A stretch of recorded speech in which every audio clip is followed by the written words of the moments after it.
Today I want to talk about the legitimate reasons for NT plus ASD conflict. And what I mean by that is we're going to look at the legitimate reasons for conflict between the neurotypical wife and the husband on the autism spectrum. So why does conflict exist so profoundly between the two of you? Probably worse than in a typical marriage. Well, the two of you get defensive when talking to one another because there is an emotional link between the two of you. Think about it like this. When you don't care about someone, for example, Joe Blow, let's say he's a coworker and he's annoying and you don't even like to be in the same room with him, it doesn't matter much what that person says or does. You could care less. You could never see the guy again and you wouldn't care. But when you love and care for someone, and when you want that person to love and respect you back, it hurts when they do unloving, uncaring things. And that hurt most often comes out as anger. How many times have you thought to yourself, I'm talking to the ASD men now, my neurotypical wife is such a nag. ASD men hate when their NT wife nags, and they try to get her to stop nagging by getting angry in order to create distance. But nagging equals importance. She nags because you're important and because she doesn't want you to destroy the relationship. Unfortunately, a lot of AS men don't know this, or they don't view it like this, and they view her nagging as criticism and harassment. So as a result, the NT wife's good message gets lost. Now, when your ASD husband seems insensitive, selfish, uncaring, narcissistic, and so on, it's because he's in too much emotional pain to be able to consider your message.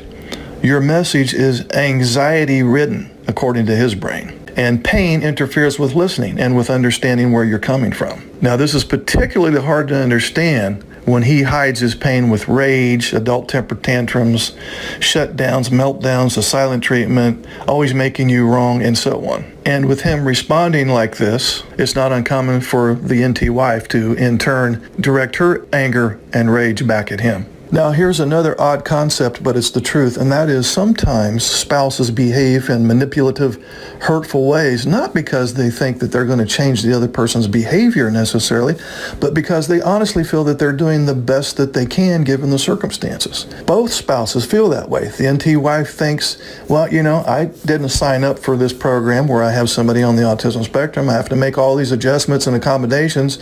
And he's going, I've tried my best. Doesn't matter what I say or do, it's never good enough. So we're in that dilemma there with both parties feeling like they're victims. Both spouses think they're doing right. If we think our spouse is doing bad things because they have evil intentions, we may give up trying to influence them. We may become afraid of them. We're certainly going to get angry with them, and we might even seek revenge. So it's important to realize that both spouses, the NT and the ASD, they're not bad people.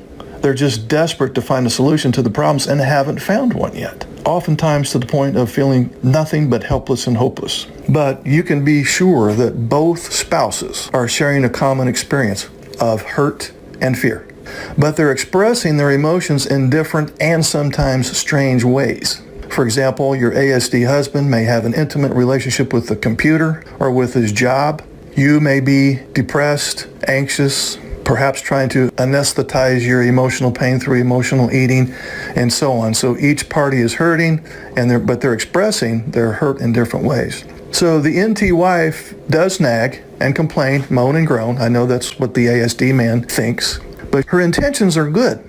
She's trying to keep the relationship from sinking. But unfortunately, she has thought, well, if I just try harder, if I stop trying, if I'm nicer, if I'm tougher, if I complain, if I stop complaining, if we go to traditional marriage and family counseling, all of these things, she's trying, and none of them work. And she is frustrating him in the meantime. So we have to change the way we approach the problem. And the very first step has to be to take a deep dive in examining how the NT wife downloads certain things and then behaves accordingly, and how the ASD man downloads things and behaves accordingly. But the moral to this story is, guys, she's nagging because she cares about you. Would you like to schedule a paid private coaching session?